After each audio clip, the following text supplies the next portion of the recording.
Hello everybody and welcome back. Tonight we go to Vermont and we have a look at the strange area known as the Bennington Triangle. Now, why is the area of the Bennington Triangle considered cursed? Why do people not want to live there? It seems the mountainous terrain of Glastonbury, Vermont has had a bad luck curse from the very beginning. What happened to the people who mysteriously disappeared from Glastonbury Mountain in Vermont? In most of the Bennington Triangle cases, the victims or their bodies were never found. They vanished into thin air from their bedrooms and gardens and petrol stations, and in one strange case, even a moving coach. They all vanished within the area of the Bennington Triangle. Except for the people disappearances, or as well as the people disappearances, there are also numerous reports of strange sounds, people who have gone insane, peculiar smells and UFO activities, strange lights, and mysterious creatures spotted in the woods. Although these happenings have been around for a long time, people are puzzled who live in the vicinity of Bennington, Vermont, and nothing has ever been explained. Officially, 241 people lived in the region in 1880. Now, the town's population decreased to just 17 by 1920, and by 1950 there was only one remaining resident, but he was packing up to move. So a number of local legends are associated with the wooded areas around Bennington, and the woods there are dense. They call it the Bennington Triangle, and it surrounds an area called Glastonbury Mountain in the Greenwoods. But the first white settlers did not take the legend seriously until their families and closest friends began to disappear without a trace. Some now suspect a serial killer, while others point a finger at the paranormal. But nobody has been able to fully explain the mysterious disappearances from Vermont's Bennington Triangle area. Followers of folklore and aficionados of the paranormal are certainly familiar with the Bermuda Triangle, and perhaps even southeastern Massachusetts, the Bridgewater Triangle, but this is its lesser-known cousin. Dubbed as such by Vermont author Joe A. Citro, the Bennington Triangle is a loosely defined area that encompasses the ghost towns of Glastonbury, once a very small logging community. And as we said, it was abandoned around the end of the 19th century. There are also a lot of UFO and Bigfoot sighting reports, strange lights and sounds, very similar to what we get here in the UK and Russia and all across the world. Other sources seem to support that such folklore does not appear to date back as late as the 19th century. But early Native Americans regarded the Glastonbury area as cursed and avoided it because of the hairy wild men and other strange beasts that lives in the woods there. Now, in 1945, a 5-year span of strange vanishings and disappearances began. A gentleman named Middle Rivers, who was 74 and was a local hunting guide, led out a party of 4 other hunters around the area of Hell Hollow in the southwest woods of Glastonbury before he was suddenly lost. After an unsuccessful initial search, many still believed that his knowledge of the woods, he would be able to survive and would just probably turn back up in town. However, this was not the case.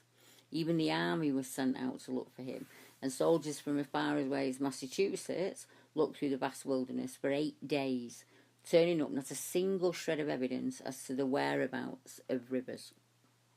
The following year saw arguably the most infamous missing person case in the history of Vermont, the disappearance of Paula Weldon.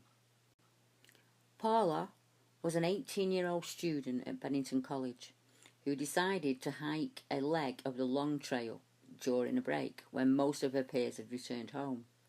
Weldon had finished her shift at the dining hall where she works and had returned to her dormitory, where she informed her roommate that she wanted to go for a walk and get some fresh air. Her original plan was to get together others to go with her, but no one wanted to go, so she ended up taking a popular hiking trail called the Long Trail alone. Last seen on Sunday, December 1946, she was wearing an easy-to-spot crimson-red coat, and she entered the long trail near Glastonbury Mountain. But she never showed up for her Monday classes, spurring a massive search party of more than 1,000 people. And even a reward of £5,000 didn't bring any information forward. Now, many people, including Weldon's father, criticised the authorities for the lack of methods and in the way they handled the case. And so badly that within 7 years, the Vermont State Police had been formed. And exactly 3 years to the day of the vanishing of Paula, the Bennington Triangle saw one of its more seemingly supernatural disappearances. That day, a 68-year-old man named James E. Tedford boarded a bus to Bennington after visiting relatives in St. Albans, Vermont. Numerous eyewitnesses, including the driver, later confirmed that Tedford had been in his seat as late as the last stop. Other passengers aboard the bus reported that the man was sleeping in his seat at the next to last stop one moment, and the next he was simply gone, leaving all of his luggage and belongings behind. The bus had been in motion, so there was no way the man could have just gotten off. Yet he had vanished and was nowhere to be seen when the bus reached its destination. No one had any idea of where he could have possibly gone. Yet when the bus finally pulled into Bennington, Tedford was nowhere to be found. After he implausibly vanished into thin air while moving inside a moving vehicle, the baffled passengers noted that Telford's luggage and an open bus timetable remained on his seat.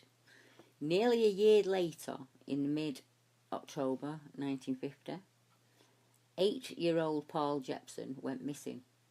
He was last seen happily playing in a family pickup truck by his mother, who left to tend to pigs at the dump where she and her husband were caretakers. Paul was happy and showed no signs of distress, yet when the mother returned to check on him a short time later, Paul was nowhere to be seen. Then he vanished without a trace.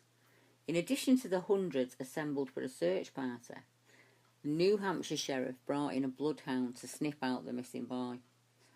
Now, the dog was able to pick up his scent, but it abruptly lost the trail at a nearby crossroads, suggesting a possible abduction by a motorist. As the case dragged on without resolution, some suggested that Jepson met an early demise at the hand of his parents and was dinner for the pigs. But in keeping with the eerie feeling of the Bennington Triangle, the boy's father told the Albany Times that it was perhaps the law of the mountains that pulled his missing son, as the boy had talked of nothing else for days on end prior to his disappearance. Now, only about 10 days later, 53-year-old Frida Langer, an experienced hiker who was out hiking with a cousin and who was a survivalist who was familiar with the area, went missing on the Somerset area of the Long Trail. After hiking a brief half-mile with her cousin, Herbert Einsner, Langer fell into a stream and set back to their camp to change her clothes. Her husband was back at camp because he was resting an knee that he'd injured, but neither her husband nor her cousin ever saw her again. Helicopters from the Connecticut Coast Guard and the US Army, as well as local aircraft from citizens, helped search for Langer. As many as 400 people, including the Massachusetts National Guard, meticulously searched the surrounding areas, yet they found nothing. But soon they did find something, and this became the only known disappearance on the Bennington Triangle where a body has turned up. 6 months after she went missing, Langer's corpse was found near the Somerset Reservoir. Curiously, an open area that has been searched intensively numerous times in the previous months. Yet, even with a body, the case saw little resolution. The body had decayed so badly that no cause of death could be determined. Now, these intriguing mysteries and unexplained events associated with this area have caused many to speculate wildly about the possibility of nefarious and perhaps paranormal forces at work, a notion bolstered by alleged UFO and Bigfoot sightings in the region. Others believe that the burst of missing persons between 1945 and 1950 may have been the work of a serial killer, but the sheer lack of evidence to back this up, as well as the variety in the victims' ages and genders, defy the usual patterns of a serial killer. Now, there are serial killers that are not as choosy. Israel Killers, for instance, who would not have been around in the 1940s, of course, but in the 2000s, if you know of Israel Keys, he actually stashed murder kits in many of the national parks across America. And he unfortunately killed himself when he was caught by the police, so we will never know how many victims Israel had. But he did not define between them. His earliest victim was 14 years old, and I think the oldest victim was in the 70s, and that's of the people that we know. The police believe that he did great more than what he actually admitted to. Now, others contend that the disappearance could be down to wildlife, which we have to agree. Some of these cases could be down to wildlife. Bears, pumas, bobcats, lynxes, and the area is something that's called a catamount. Now, bobcat and lynx are not really known to be aggressive to humans, and the catamount has not been credibly cited since the 1940s, but it could have been in this case. But my personal opinion is I don't think that's what's going on here. All in all, when trying to tie the disappearances together in the hopes of discovering a solution to the mysteries, there's little to go on. But when you run the numbers and you do the maths like I do, you suddenly realise that all of these happened in the last 3 months of the year. So they all happened October, November, December.